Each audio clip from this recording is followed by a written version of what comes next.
Hi, Phoebe. I'm dying 100% of the time. Yeah. Literally, you can do anything you want. If you want to know, I'll tell you. He's so cute, I gotta check it out.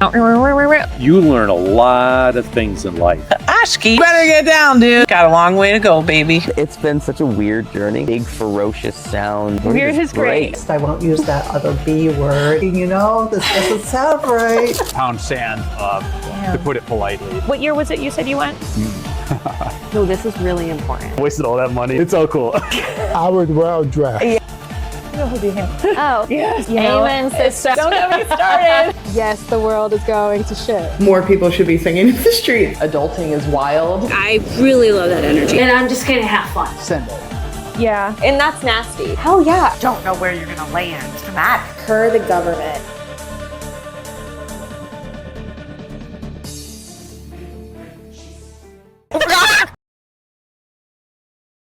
I'm one big blooper. I'm one big blooper. Aw. You know I love Oreos. Yeah, no, they're Something vegan. to know. Wait, really? Yeah. Yeah, they are. You told me they're vegan. They're accidentally vegan, not intentionally. Accidentally vegan. Yeah. Huh. It's like a book. I'm sure actually there's been books like that before. Here, wait, hold on. Okay. It's a rocky. Yeah, my I dad gonna got that fall? from one of his medical conferences. I'm Cheers. invested in this chair. I just gotta make sure I'm gonna like lean this way more. Okay, there we go. Okay, so we actually have already started. Oh, have we? Yes, we All right. have. Hello. Welcome to the pod. Yeah. Before we begin though, I'm gonna let the audience know that this is basically season 2 of Cool Ass People. I am expanding from talking to just creatives, which you two are, but that's not gonna be a prerequisite to be on the show anymore. If you have an interesting story, you might be on Cool Ass People, or you might be watching it. So this is the new season 2. Welcome to the new year. Thank and you. I'm so happy to have welcome. you two here. Thank you. So I was wondering to start off, could you both tell me who you are and what you do? All right. Should Yeah, I we'll start with Nef and then we'll Okay. go this way, yeah. All right. My name is Nef, and I am a high school teacher. I teach 9 through 12 U.S. history, economics, American government, and I'm also a tennis pro. So my brand is called Black Phnx. So there's this 2-part component, education on one side, and then the tennis component on the other side. And then I'm also, just by nature, I'm a writer and a researcher. So, you know, as an academic at heart and soul, I try to find independent contracts in between all those other jobs in that field. That's beautiful. And that's IO. Okay, and then Lindsay, how about you? Hi, I don't know where to look. My name. Forget about that. Hey Phoebe, my name is Lindsay. I'm a self-taught surrealist artist. My main focus is painting and photography right now, but I don't ever like to limit myself to those things. I really do believe that life itself is just art, so I try to live an artful life daily. I also have a radio show in Sarasota at WSLR in Fergusonville. It's called Lavender Radio, bi-weekly Saturdays. I call it like a digital diary. It's me just talking about my artist experience, what I'm going through, what is inspiring me, what challenges are going on, and then I just play music that I like in between that. Besides that, I feel like I'm just doing whatever I get called to do. I mean, it's kind of like living the dream, because doesn't everybody want to be in control of the radio? You know, that honestly sounds wonderful. Obviously, we have 2 cool ass people on today, and I was wondering to get more acquainted with you both, if you could please tell the audience about your favorite attributes of your partner. So you kind of describe your partner for us. So, yeah, I know. It's pretty cute. You want to go ahead and start? Or Yeah, I should can go first. Okay. If you didn't know Nef, I would describe Nef as one of the most authentic, truthful people that I've ever met, the most kind-hearted person, very goofy, and is all over the place, but has the best intentions, and is my favorite person in the world. Oh, bae. Yeah. I will say that Lindsay takes care of me a lot. And she deals with me a lot. So she's super nurturing. So that's the first thing. She is also super genuine. The first thing that she said to me that just really just stopped me in my tracks was, say with your chest. And she would say that throughout us dating, you know, whenever a situation would come up, she'd be like, nah, say with your chest. And she meant that, because she just wants you to take accountability. So I feel like between just her nurturing aspects and just the fact that she's a real ass motherfucker. You know what I mean? That's what I love about her. Yeah. Can I curse? Yeah, Oh, please. sorry. It's encouraged. Please never stop. Okay, so I'm basically gonna do like half interview with you, Lindsey, and then half interview with you, Nef. And instead of going back and forth, which could be a little confusing, we're just gonna do story, and then we'll combine it at the end, basically. So, Lindsey, I'm gonna start with you. Okay, let me start that again. In your Substack entitled Rooted in Rebellion, you state that cutting off your hair at age 19 was, quote, because you wanted to give the middle finger to the beauty pressures that have been placed on us since we were little girls. Could you tell me what specific pressures you remember growing up and how did it affect you? Yeah, absolutely. I just feel like ever since I can think about me being a little girl, there's always just like pressures to be a certain way, to have certain, you know, a body type, whatever that may be trending at the time. You know, to be ladylike, to be all those things that I like never felt like I was. So I always felt like, why didn't I feel like super feminine, or why did I feel like this rebellion almost? And so, yeah, it was just really challenging trying to figure out who I am as a woman moving through the world, figuring out who I want to be, what type of woman I want to be, and just I feel like there's just all kinds of pressures. Yeah. And I just wanted to just say fuck all of that, to any pressures or any expectations, and I just wanted to live my own life. And I feel like that's when I started, was when I shaved my head. That's so cool. Can I ask you too, more specifically, like if I think about it, there's statistics to back this up, I'll try and put something above the screen, but from what I've heard, women specifically start thinking about their image so early. Yeah. Do you remember what age you were when you started to like recognize, oh, the way I appear matters to others? That's a hard question. I think it was definitely before middle school. Like I remember, yeah. I was maybe, I don't know what grade you'd be in, around like 10, but I feel like probably around 10 is when I really started to just notice like my image and just started even thinking about it and why is this happening and why do I look like this, and then comparing myself to other girls and just like a whirlwind. Yeah, whirlwind, that's a good place to put it. Yeah, it's true. What was your experience like then shaving your head? Like what was that like when you finally decided to do it? It was amazing. When I first turned 18 is when I first started seeing women in movies come out with a shaved head, and that very intrigued me. I always felt like I had a weird relationship with my hair where I felt like it never represented who I was, or never felt like it was me until I shaved my head. So I was considering it, and my sister actually shaved my head for me, and it was the most freeing feeling in the world. It was obviously super scary. I didn't know how the hell my head shape was going to look like. I didn't know if it was bumpy. I didn't know what it was going to be, but I just really felt like in my spirit, in my path, like I just needed to do it. So with that comfort, I just pushed through all the anxiety and just, even though letting go of what it's going to look like, right? Like even if my head is bumpy, I'm still shaving my head, you know? That's the whole point of why I shaved it. But I need to know more than about that specific day. Was it just like a click and you were like, it's time to shave it, like sister, come forth, you know? I think, from what I remember, because that was so long ago now, I think I was really debating it, and there was a conversation the day before, and I was like, okay, I think like tomorrow's gonna be the day. And I just remember it was in the evening time and I was nervous, but I just remember just standing in the bathroom looking at myself in the mirror and just like trying to let go, just embracing that rebirth almost. And wow. It was pretty easy to let go once you like saw yourself afterwards? It definitely was a challenge. I mean, internally I felt really, really good, but obviously, again, just all those pressures started coming in. Well, it's like, okay, well, I like it, but are other people gonna like it? Or 19 too, it sounds old when you're 19, but then looking back, you're like, oh no, oh, that was young, yeah. Yes, yeah. Right. Oh, that's so interesting. Okay, so shaving your head no doubt makes you stand out. Obviously, people start to notice that in your community. So what reactions did you receive from men specifically, and what did it tell you about them? Oh, wow. Or what does it tell you about them? Because I know you get different responses or have. Absolutely. Well, I definitely see a big difference in the men and the women. The women absolutely love it, and I feel like the women love it because they see what it means or what it represents, or just, you know, I feel like when women look at me with a short hair, I feel like I represent freedom to them.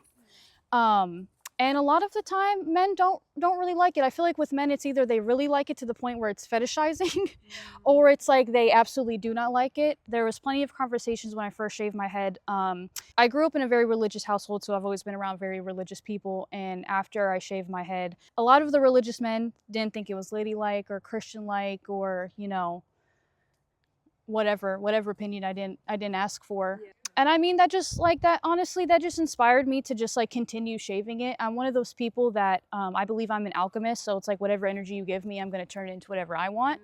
So I like to use that energy to just keep going harder and just to keep making people uncomfortable and challenge men and make them question why do they feel that way. And just, I don't know, I feel like with my art and with me, I want people to be confused and I want people to ask themselves questions.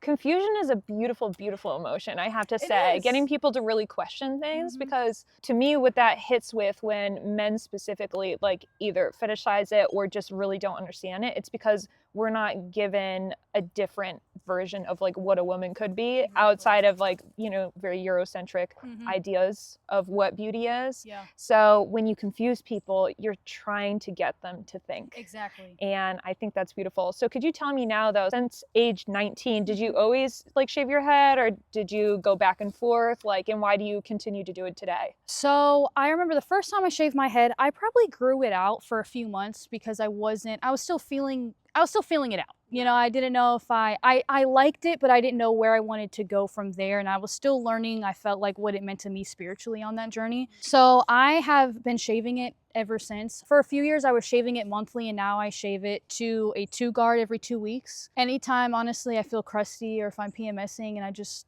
want to feel like me, I just shave my head. Like, it is crazy. I think shaving my head really helped my confidence because I couldn't hide behind anything. I feel like I was using my hair for almost a mask. So it's like every time even when I shave my head now, I feel like my face is like in the forefront and I can't hide anywhere. So it forces me, I feel like, to show up authentically and to show up as myself, and I can't hide behind a hair that might look, you know, more acceptable at the time or whatever. It's like I gotta go in whatever space with my head. Yeah. Well, that's so cool.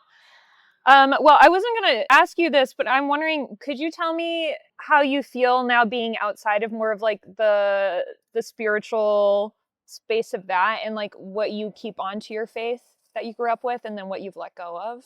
Because it sounds like, I mean, in my opinion, there are two different ways of having spirituality. There's one where it's very systematic. You go to the church, you do whatever the church tells you, you do whatever the community wants you to do, you stay comfortable, and you don't question things. And then there's another type of spirituality that's, I would say, maybe a little more individual. That doesn't mean that there's not community involved, but what does that mean to you now as an adult? I think that it's definitely the second one. I feel like my spiritual journey is more of like my individual journey, and like you said, I believe that we're all part of a bigger collective consciousness, right? But I saw this video on Instagram the other day, and it was talking about how this theory about how all of us are just pieces of the collective consciousness trying to discover itself. And so I really feel like even with my art, I'm just trying to find my journey, I guess, back to myself or whatever version I want to be. My art is a direct reflection of where I currently am on my spiritual journey. So it's like if I'm not doing my daily practice, and that could just be like a ritual of like me just sitting in nature. I feel like I'm closest to God when I am in nature, like right now. This is where I feel closest. So I believe everybody has their own paths. I don't have to believe in the traditional way of like needing to go to a church. I believe I can create my own church, and God is everywhere with me all the time. And it's really about just being present and being aware of the energy, I guess. That's beautiful. I don't know if that answered it, but it did. Okay. Works for me. Do you think? Okay, there we go. It's nice out. It's perfect. It's beautiful. Oh, it makes me so happy. Yeah. Okay, well, Lindsey, thank you for telling us your part of your story. Thank you. That's okay. These drop all the time. I could throw them over there and I'll find them eventually. Rugged. You know? Rugged. Love I it. am a little rugged. Yeah. Yeah. As long as I'm here. To start us off, could you tell us how identity relates to your hair for you specifically? I know you talked about that with me, which, by the way, amazing writer. Everybody needs to check out both of your Substacks, which I will link below also. But thank you. You have a way with words. You also educated me as we went, which I really appreciate. And yeah, I just want to give you the opportunity to talk about your hair. Awesome. Yeah. Okay, so what was the direct question again? Okay, so how does identity relate to hair for you specifically? I have always felt like hair has been a main character in my life. Primarily because I'm Black. I grew up in primarily white environments where, you know, I may have been going to private school, or, you know, I may have been going to a tennis academy where there might be like 2 other Black kids there, if that, Right. or maybe just another kid of color. So I was always, you know, someone who was the center of attention. And when you are a child and you're always the center of attention, and you realize a lot of the attention you're getting is just negative, you try to blend in. Everybody needs to belong. It's a human need to belong. So it just made my life easier as a kid if, you know, I got my hair chemically relaxed. Right. And if you look at the, you know, 60s and the 70s, there was a rise in Afro-centric style. And that was followed up with a movement toward a re-identification, a redefinition of this conceptualized framework that everything Black is bad. Yeah. So you have this emergence of pride in who you are and what your natural hair grows like. So Black people's natural hair grows up. You know, it's kinky, it's curly, and you mean towards the sky? It grows up toward the sky. And so, you know, keeping it in its natural state, I think, you know, does something spiritually, metaphysically to you. And so I just feel like as it relates to hair, all of that chemical processing that was done after the 60s and 70s and the 80s, and then there was this like workplace discrimination that started to like creep in. The mindset and the attitudes of Black people were something to be feared, because if you came to work with an afro or locks or any hairstyle like that, it showed that you were not going to conform to an established way of being. Right. Right. Which not that you were going to do your job any less. Like, it didn't mean that if you were in a corporate position and you had an afro, that it just meant you weren't going to be someone's boy. Yeah. That's all it meant. It didn't mean that you were going to do your job any less. So there's an issue around compliance, and that has deep roots in colonization and things like that. And I won't take up the whole interview with that, but that's kind of where I wanted to start with it. Yeah, well, thank you for telling me that. So this conversation would be remiss if we didn't acknowledge the impact of Eurocentric beauty standards, which I am going to define as focusing on European cultural beauty attributes, such as things like straight hair, long hair, pale skin, and delicate facial features, to the exclusion of the rest of the world or different cultures. So could you tell us how Eurocentric beauty standards influenced you in your growing up, specifically from your memories? Discrimination would be one. You know, it's like my mom always wanted to make sure that my Blackness never held me back. My dad wanted the same thing, but my Blackness never held me back. And so my parents suited me up in ways that made me more acceptable, more compliant. And so that took a toll on me as a Black kid, because then I had to consciously reject Black culture. Only the Black culture that I could accept would be the ones that were already designated by the established order, wherever that would be. Yeah. So, Do you remember anything? Well, we just asked Lindsey what age she remembers like being conscious of her hair, her appearance. Do you remember what age you start thinking of like, oh, I'm different in this room, or something of that matter? So I grew up in Milwaukee, Chicago area, and the school system wasn't really suitable for my parents. You know, like being more Black middle class, like it was kind of like, you know, the education component, especially in Chicago, Milwaukee, in those areas. And that has a lot to do with the migration and the looking for education jobs from Mississippi. I have roots in Mississippi. And then they took that migration to Chicago, Gary, Indiana. So I am your stereotypical Black American through and through. So, you know, that whole pathway is how I came to be. And so education was always first and foremost. And my dad, you know, he grew up going to Catholic school, St. Joe's of Philly, because, you know, those were the best schools. The public school system wasn't where a Black kid necessarily wanted to stay. Yeah. His aspirations were to go to med school and to play music and to go on college basketball scholarship. And so it was the same thing for my mom. Yeah, so it was just that, like, my parents wanted me to go to these schools where I could potentially increase my net worth, because that will increase my network, which will increase my net worth. And so that's always been, we got to get you in positions to meet people who can help you get further. And in order to do that, you need to be acceptable looking. Yeah. So to answer your question long-winded, beauty standards started as early as I could consciously understand that. Yeah, right. Yeah, and that's not a surprise to me, or I think probably a lot of people listening, unfortunately. That sounds really stressful. Were you stressed growing up? I was very stressed out. Yeah. I am, I guess, you know, at this point we call it neurodivergent. There wasn't a name for it when I was growing up. It was that I had extreme anxiety, I had rage issues, I was ADD, I was ADHD, I was all the things. But really, like you said, I was just stressed out. All right. I was stressed out. There was just a lot to have to figure out and balance, and there were a lot of expectations. You know, it's like the last thing a Black family wanted when I was growing up, and a lot of the Black families who were middle to maybe a little bit upper class, they didn't want to go back to the point where their parents didn't have an education. My grandparents had a 3rd grade education. Yeah.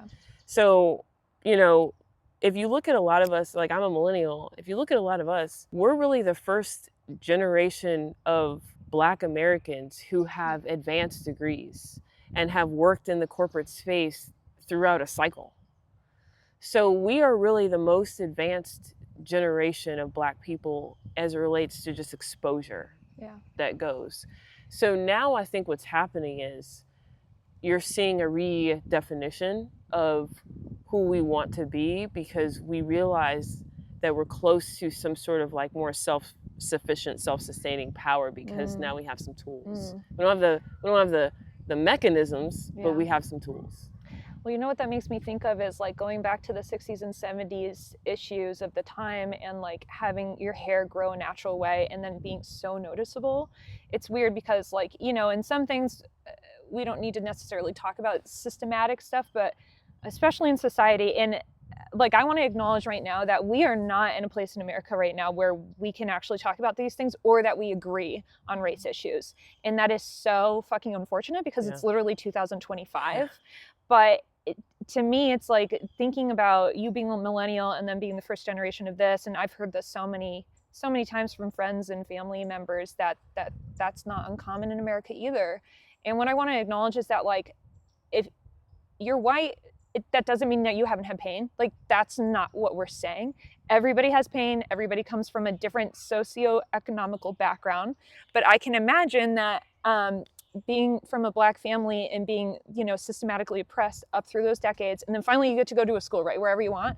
And then as you go up in the ladder educationally, even if you're getting out of those oppressive systems, now you are being more focused on, because you're one of the only Black people in your school, at your work, you know, whatever it may be. So it sounds like, oh, we're even now. We are not. We are so not. And I really appreciate you just speaking about that, because a lot of people just don't have anyone to talk to, honestly, that's from this world. So I appreciate that. But anyways,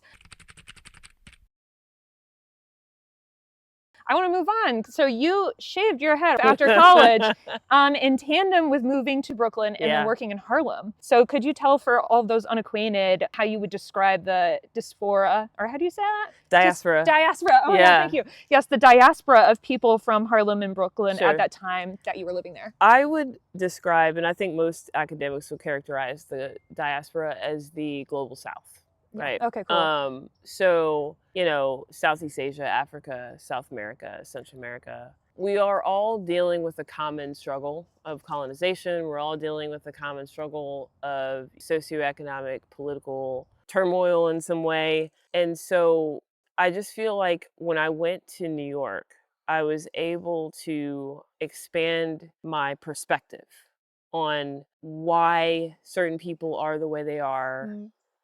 I was able to understand where the ignorance is rooted from, And I understand why it is also strongly held in the institutions that back those things. Because I'm literally in the melting pot of the world. Yeah. I lived in Brooklyn, Prospect Park, where all the local bodegas were Dominican. All of the jerk chicken spots were Jamaican. Nice. All of the corner stores were Yemeni. Yeah. And so I'm living literally amongst the diaspora in Brooklyn. And then I took the train up to Harlem, and I was education director for a nonprofit called the National Urban League. So once a week I would work on Wall Street in the National Building, and that was in the Silverstein Building where all of the different nonprofits are. And then during the week, I worked at the New York affiliate, which was in Harlem.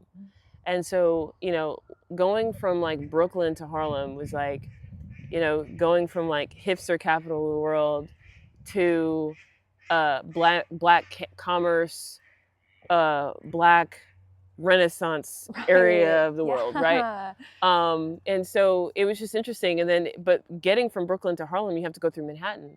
So now I'm going on the train with, you know, guys that working on Wall Street. I'm getting off at Bowling Green. Then I'm Upper East Side and West Side. So there's so many people that I'm interacting with every day, and I'm seeing the entire capitalist model work itself out on a daily basis. From gentrification to different housing laws to vendor fees and like who gets to vend and who doesn't get. And so, yeah, it's just like I learned so much and I saw so much. I was so overstimulated. Yeah, right. All the time. And some of my best friends were like shamans and rabbis and imams and priests and pastors. And I went to these people all the time, you know, and I would just sit with them. And it was just like a blessing to have that experience. That's so cool. Is there anything that stands out to you particularly from any of those, what would you call them? I mean, friends, yes, but like also kind of like guidance. They were guides, people in your yeah. lives. Yeah, Is there any spiritual guide thing that comes to mind that has to do with your identity that sticks out to you? I identify like definitely as an Israelite. And that goes way too far into a different conversation for us to be having Another today. podcast, yeah. But if you are interested in understanding more about that perspective, you can check out my Substack. I'm going to try to do a little bit better about posting more on that. Or if you follow me on Instagram, you kind of follow my train of thought on that stuff too. Basically, I follow the 5 books of Moses, which people call the Torah or the Pentateuch, and that is my guide to life. It's the message. It is the message. And I also look to the New Testament to explain some of those things that happened in the Gospels and the interactions, you know, between people. And so I look to things like that to really describe like who I am. And like people in New York helped me with that, from, like I said, from shamans to rabbis to imams to, so it was a holistic worldview where I guess you could say that I'm no religion. I'm no religion, that you could say that I'm a star seed and I'm here to help raise the consciousness and vibrational frequency of the world, of humanity. That's my religion, I guess. Did you feel that way growing up, or was that something that came after you moved to the city? I've always felt that way in my spirit because I grew up going to church in Mississippi. And having deep Mississippi Southern roots, I think as close as you can get to the Gospels. And I'm biased, but that's how I honestly feel. And so growing up with my grandmother and growing up with farmers, you know, just poor Black folk who aren't poor really at all because we're so self-sufficient, so self-sustaining. Like, cry. Don't say that. You know, nice, and so just like seeing, you know, them grow their food and seeing them just like fellowship. That was really like, to me, the most valuable part of my life. All the fancy shit that I've done as a bougie Black person, it was cool. Honestly, like I can talk about those things. Like when I was in New York, some of the parties I got invited to, like the tennis clubs, like you have to imagine some of the politicians and some of the, you know, celebrities I met. And then like, you know, I'm not going to name drop, but like I was in the Hamptons, you know, and I spent like summers in the Hamptons. So those were really cool experiences. And honestly, without those experiences, I wouldn't understand the other side of what everyone's talking about. Yeah. Everyone hates capitalism. Everyone hates socialism. Everybody hates everything. But then when you actually really take yourself to the top, the tippity top, and you sit with these people and you understand how they think and what they're doing, then it's kind of like it all just paints a full picture for yourself. And then you have peace because you have clarity. Yeah. That's all it is. Isn't that nice? And that's another thing about questions and curiosity is it can be very scary, right? It can be very scary to change your appearance, to change where you live, to change who you talk to in your community. But there is so much freedom outside of that because, again, like you said, it comes with peace. Because life is pain, right? And we don't really like to talk about that very much. I do, but a lot of people don't.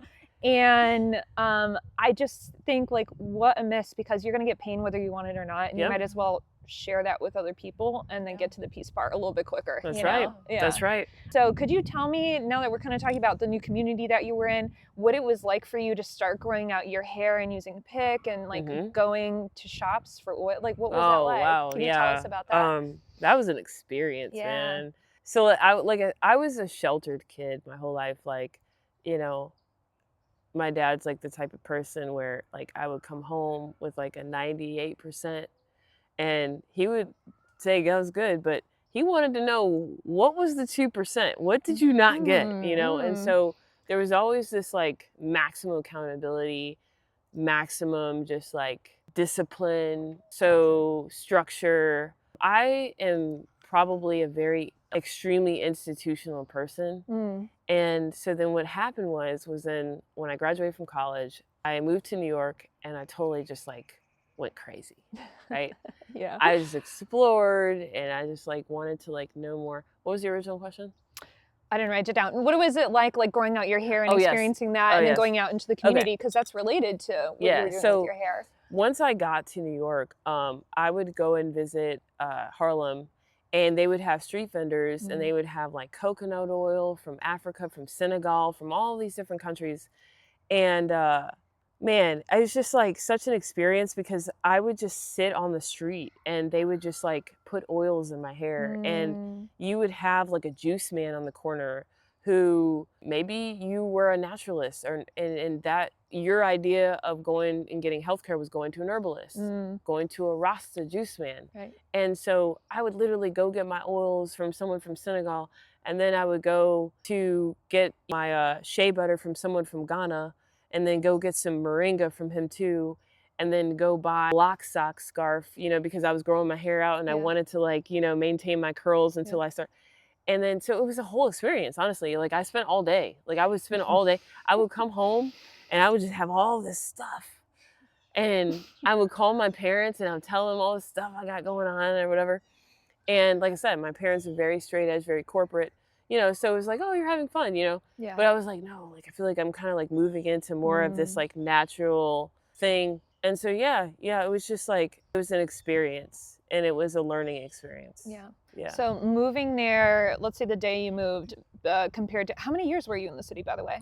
I was there from spring 2009 to spring 2015. Okay, so what was it like from going there to then being almost ready to leave? Like who were you when you arrived to when you were when I leaving? arrived, I feel like I was a very like just curious, very sheltered person. And then I honestly got priced out. I was doing well. Like I was doing like lecture series. I was still working in tennis a lot. I was like getting more contacts, but I tell you what, I was spending I started out spending $1,500 for my studio apartment in Brooklyn. When I went to New York, sorry, let me backtrack a little bit. When I went to New York in 2009, I did that through some inheritance money. And I applied for all these law schools, got accepted to a couple law schools, and then I decided to go to grad school and decided to work at a tennis club. I did that, and then when I graduated from there, I no longer had anywhere to live because my scholarship, my graduate assistant scholarship, had run out. So I started spending like $1,500 on a studio apartment in Brooklyn. Then I just started getting priced out because everything started to get gentrified. And so rent kept going up every year, just kept climbing. Then they started to deregulate rent control and rent, stabilization. Police presence started to come into the neighborhood more. I started to see more violence. I started to see more arrests. There was just a lot happening. And like I said, living in New York, you see all of these things, all the injustices and everything. I actually got stopped and frisked. Do you remember stop and frisk? Yeah. What's so ironic about it was I was working in Harlem as an education director. I was educating all of my families I was working with and all of the people I was working with in Harlem on this legislation and trying to teach kids after school how to be careful and all this stuff. Yeah. And I was coming home one night and I had tennis rackets, right. tennis clothes. My building was right there. First of all, like circling around New York looking for a parking spot, like is like in the middle of the night is you might as well just sleep in your car until someone moves. But anyway, I found one and I get out. Now, mind you, like, I'm a dyke and everything, but I'm like 140 pounds. Like, who am I hurting? I'm not hurting anybody. So I start walking with my tennis clothes and these guys, unmarked car, pulls up on the sidewalk. All I see are lights. And what lights tell me is that it could be 2 pistols pointed at me or 2 flashlights. Yeah. What are you Either way, to I'm scared. Yeah, right. And so all I hear, I don't see them because it's dark and I see a big tactical light toward me, is, didn't we arrest you already today or last week or whatever? And they come out, they check my license. Clearly nothing was there and they got the wrong person, didn't apologize, didn't, clear anything up or anything. I'm scared out of my mind. I'm tired. I got to go back to work at 6, 7 in the morning. It was just like starting to become hostile. Yeah.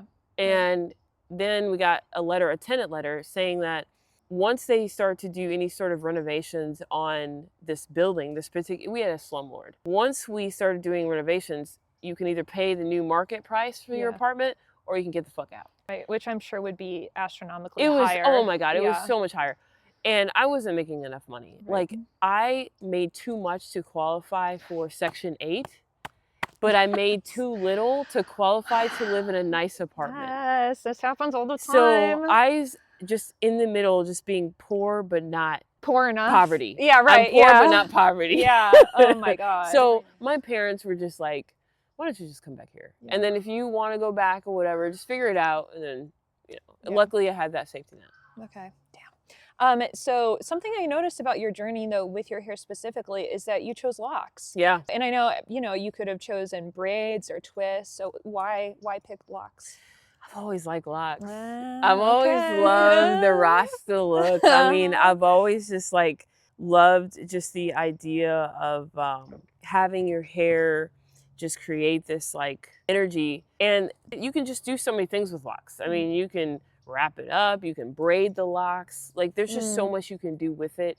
And your hair stays so healthy in the process. And I just felt like it just like matched the new aesthetic that I was like kind of like going for.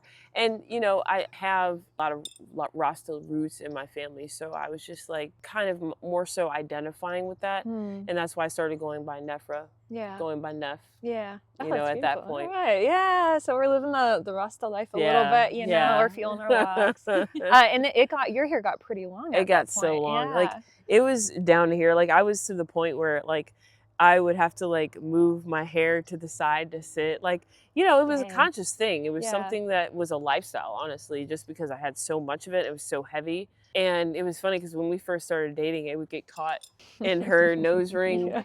And while we would sleep and take naps, I would have to try to like move my locks like from under her without waking her up. Yeah. Yes, a hindrance and something to set you free at the same time, exactly. Right? Oh, that's so funny. Yeah. An excuse for a new piercing. Exactly. Hey, well, there we go. What a good dog. Yeah, she's such a good puppy. Oh, those ears. Yeah. So, welcome to the pod. I see your head is kind of shaven too, huh? Yeah. She's a Dutchie. Yeah. Okay, so as we can currently see, your locks are no more, okay? No more. So how did you feel about the change in that visual identity since you spent so much time growing your hair out and tending to locks? Because locks are not like, that takes time. Yeah. I feel like, when I moved to Florida, it was just hot. It was so hot here. And I was still trying to figure out like what I was doing because, you know, I had left like this whole life in New York, you know, I was doing so much. So when I came down here, like obviously like parents were like, if you just need to like spend a year to figure it out, you know, and it's like so much of a blessing to say that I had that safety net because otherwise I would have just either stayed there and struggled or come down here and then just rushed into something. And so I just like, you know what, let me go back to first principles. Let me go back to tennis. And people knew who I was here, you know, based off of like who I was in tennis, like as I left and just in high school and going to IMG and stuff. So it wasn't that hard to find a tennis job. And did that for some time, but I did a lot of maintenance and I was out in the hot sun at 12, you know, in the afternoon. And I also, you know, did a summer camp 2 years in a row here. So I was like, I just need to cut it, I think. Plus felt like I was going through a spiritual transformation at that time where I was just kind of like moving into a new mindset. I wasn't becoming a minimalist because she knows I'm not a minimalist. I like my things. Yeah, me too. I probably buy a lot of gadgets. She was even talking to me about maybe starting a channel based off of like the gadgets I buy. So I'm like one of those people. So I'm not a minimalist in that sense, but you know, just the fact that like I don't need all of the material name brand things anymore. Like I don't need validation from whatever clout I could get from buying something. And I just wanted to rid my hair of energy that used to be who I was. Like when I was in New York, it was kind of like a hybrid, right? Like I was definitely changing who I was spiritually, educationally, intellectually, but at the same time, I was still kind of wrapped up into that New York fast lifestyle. Right. And I just wanted to slow down, and I wanted to like just reevaluate like what my purpose was in life. I think that like my brain like seriously just slowed down, and I just wanted to I just wanted to release that. And honestly, like at this point in my life, you know, I'm sure she wants to do more stuff and she's the other half of me, so that's kind of a conversation we'll have to have off camera. But like personally, like no pressure or anything, but like, you know, I could live in a field. Like I could probably just live in a field as long as I have like fresh water and like a cooking source and some books, like a lot of books and a lot of journals. So her, I'd be fine. That's all I need in life. Locks or not. I just want everything to be simple now. Well, that's an interesting thing about like getting out of high school, right? And like kind of going off on your own and then having the pressures from school or society or your church, whatever it is, to go. Then you're like, who am I, right? And then you're growing locks or you're shaving your head, whatever you need. And then you get to a stage where you go, okay, well, internally, when am I? Not externally, when am I? So it's kind of fun to see you two getting to that stage of life where you're like, okay, we figured out our hair and whatever people are going to think about us, whatever it is, that's their business. But now you're thinking about what my business is, which I really prefer. So. I feel like sometimes you have to do that. It's like you have to take care of the outside and then you're like, okay, that's taken care of, but like, who am I like at the core, at the root of it? Oh God. No pressure. All right, everybody answering. 1, 2, 3. No. Okay. Okay, so now we're in present day and you both are head shaven as we see. Well, your hair is very short. Well, I haven't gotten a haircut. Shout out Flacco, I gotta come see you. Can I ask too, what is your hair type? Oh yeah, my hair, I mean, in the black sense, it's very nappy, which I love. I love my nappy roots. Nappy roots. So it's just like honestly wavy. It's not really tight, like, you know, curls or anything like that. So even when I had locks, like it was kind of like I had like an afro within my locks. So I don't have real tight curls. And fun fact, the reason I don't have tight curls is because I have one white person in my family, and that is my German grandfather. So that could be the reason for the more wavy situation, the looser. Well, that's another thing that, you know, we definitely don't get like talked to about, is that hair is different for everybody. It is. And especially in Black culture, it's very important. It's a spectrum. Oh my God, yeah. And then the sensitivity of the head too is a huge conversation because I don't know, like look up box braids, look up any braids and see what, and also too, before I came here, I looked up doing like hair treatment and what that entails for someone that has maybe thicker hair specifically. And oh my God, you want to talk about like a labor of work, like this is unseen labor that the Black community deals with. No, it's so much work. We always joke all the time. It's just like, you know, I think CP time might come from, you know what CP time is? No. Tell them what CP time is. I don't know what CP time is. Color people time. Ah, shit. Color people time. That's why I wouldn't know. Yeah. On the white people time. Yeah, I know, right? Yeah, I'm on white people Well, time. and sorry. a lot of that comes from probably, you know, the fact that we have a lot to do with our hair. We got to make sure, you know, and so it's just it's a lot of maintenance. Right. And so whether you have short hair or you have locks or you have an afro or you have bantu twist or you have whatever it is that you braids, it's got to be maintenance. And so we have special things that we sleep with. We have bonnets. Yep.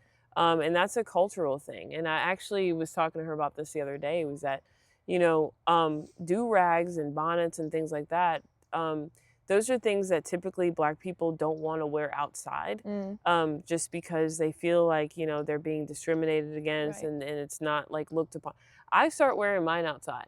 If I want my hair to be protected all day, I wear my bonnet, I wear my do-rag all day long.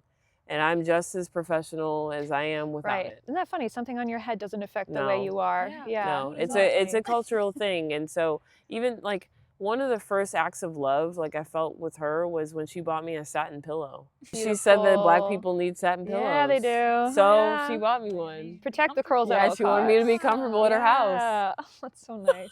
And you know what? That's another thing that we don't talk about enough. Everybody is like, well, I'm not this and I'm not that, right? Like I'm a good person to everybody. It's like, okay, but have you thought of someone else's experience? Yeah. Have you considered that someone has something different going on than you do? Yeah. That's all we're asking. That's literally it. Well, and we talk about like interracial relationships too sometimes, because I've had friends who've dated Black people and they've never understood daily microaggressions until they started actually experiencing it. Because whether you're white or not, like if you're with someone who's Black, you experience the looks, you experience the attitudes, you know, if they're not accepting of what, and then it makes you just as mad. Yeah. It makes her more mad sometimes than it makes me. Yeah, because you're kind of like, this is life. Because now you've ruined Lindsay's day. You don't ruin Lindsay's fucking day. Say it with your chest now. Come exactly. on. I'll throw hands in the small. She will. She will, more so than I would. Well, something that helped me, because I did not grow up around this like racial topic in this way, and I think that's very average. Most Americans that don't grow up Black, hello. But something that I think of that's like, if we're struggling right now to think about like, oh, what could that possibly be like? For me as a woman, I think, okay, if we look at all the presidents we've ever had in America, not one woman has been president. So it's like, it's very easy for a man to think, oh, like, yeah, like president, whatever, like I don't have to even think of. It's just, it comes natural. Yeah. If you're thinking about, oh, I could become president, because everybody that's been president before has been like a representation of who you are, but not us.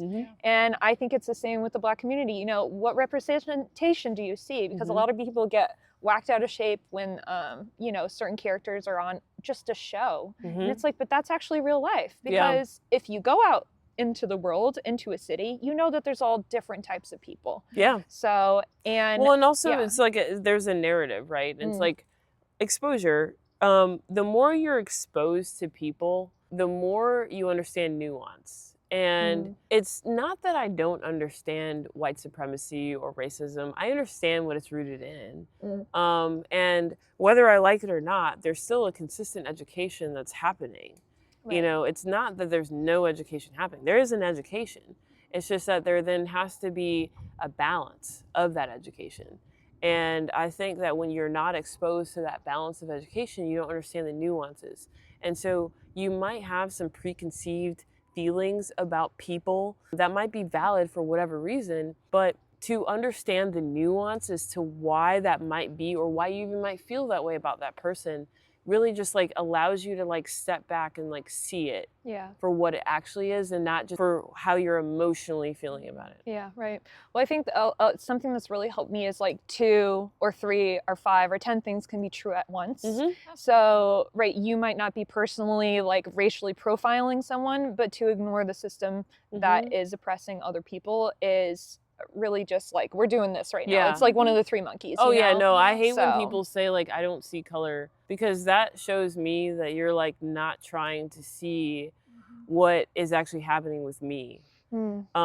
And being a tennis player, I've been around so many different types of people. And growing up in America, we've had such a like pro-Western democratic education that even like the Balkan Caucasians and the Eastern Europeans, I wouldn't have ever really understood their perspective on things.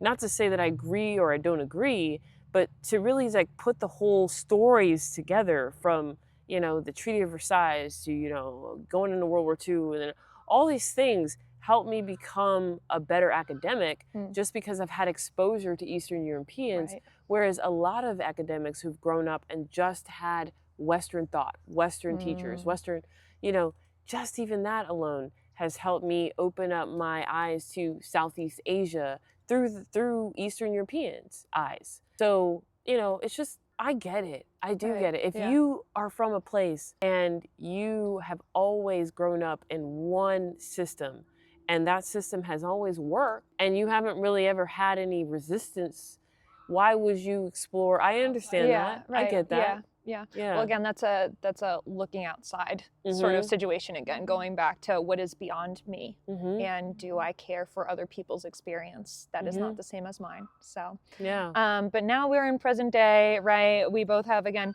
shaven head, short hair. And what would you say to anyone who is still judgmental of that style? If you want to both take it, maybe Lindsey, we'll start with you. What would you want to say to someone that still doesn't get it after listening to this, maybe? I don't know if you'll ever get it. I don't know if you'll ever get it. I feel like, I don't know, I feel like at my core, I'm just a very rebellious person. I like to go against the norm, and I'm very curious. So I feel like it's hard for me sometimes to relate to people that aren't as curious because I just want to explore so much and I want to figure out how things make me feel, whether that be growing my hair out or shaving it. I was just telling her earlier, I probably have my head shaven for probably the rest of my life. Like I envision me as an old lady with a shaven head, just because like it's much more than just a haircut for me. It's like, it's who I am and it's what I represent. And I feel like at my core, I represent rebellion. So I feel like if you don't get it, I obviously encourage people to explore and to question and figure out why they don't like something or what is it about them that makes them uncomfortable. Just ask those questions. Anytime something arises in me, I always want to get to the absolute root of it to understand where it's coming from. Yeah, I just feel like also like on a less serious note, like this is like our avatar, you know, like this is like our shell we get to play and explore with. And I always say that my favorite art piece is myself, because I feel like, you know, I'm daily just creating my self-worth. If that's just how I look on the outside or the inside, I'm my favorite art piece, and I feel like we should just like be able to play. And I don't think that we all should be one way. Yeah. It's very Andy Warhol of you. I like it. Right? I love it. And then how about for you? So again, the advice, or not advice, but what would you just say to someone that would be still judgmental of anyone deciding to shave their head that they wouldn't expect?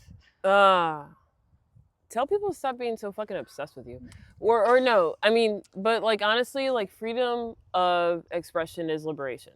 And if you are trying to detach yourself from those things that have always held you and suppressed you, then you have to redefine what your expressionism looks like, because that's always been defined in our social norms. It's always been defined everywhere. And so it's a decision that you have to make. So that's a spiritual journey that, and it's a spiritual process that everybody has to journey on. So maybe if someone's being a little judgmental of that, maybe they don't understand that spiritual process, or maybe they don't even know themselves. So watching someone else be free is scary. Yeah. That would be scary. Yeah. No, it is scary. And it's like a lot of that is, like I said, to go back to one of the first things I said was, we all need to feel like we belong.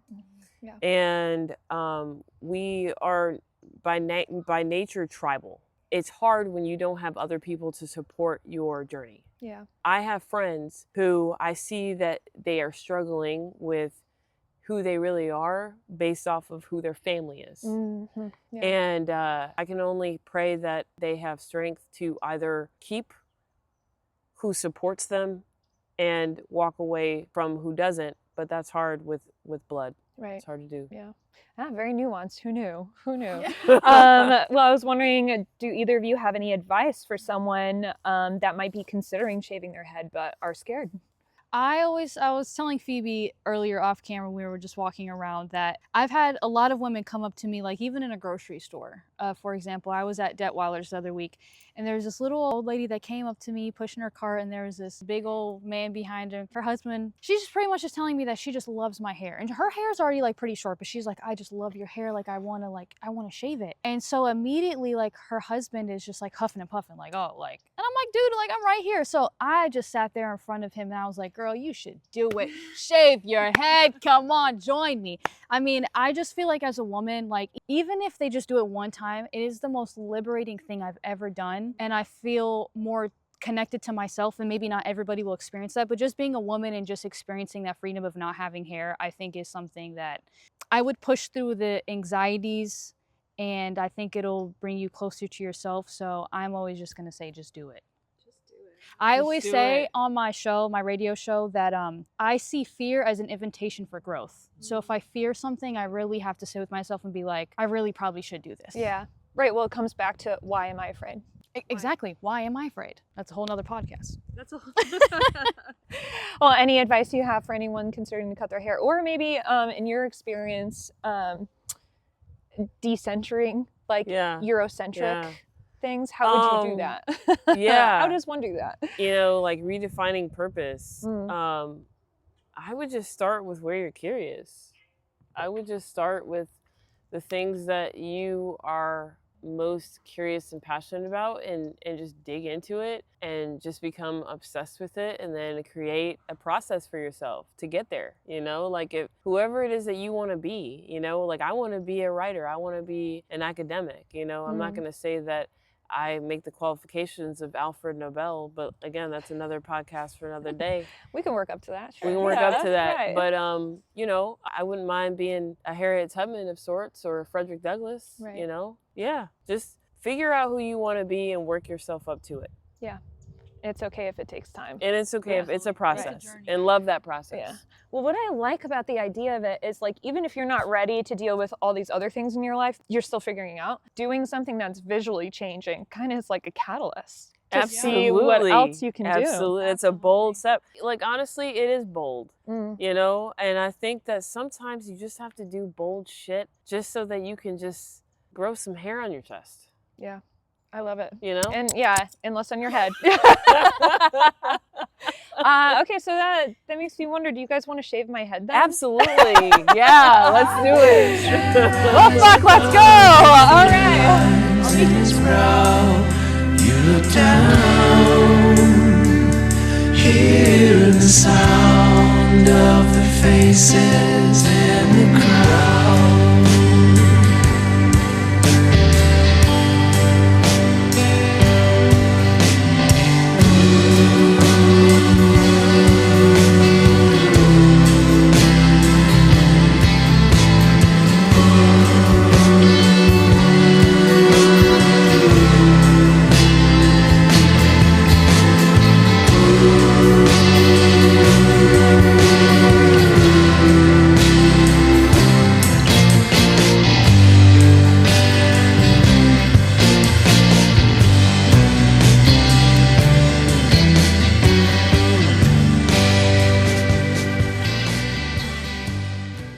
Now, can I actually have you sit in the middle? Yeah. Thank you. I think there will be a little more light there for you. Like a reverse Oreo. Exact. Oh my God. Okay, no. Sorry.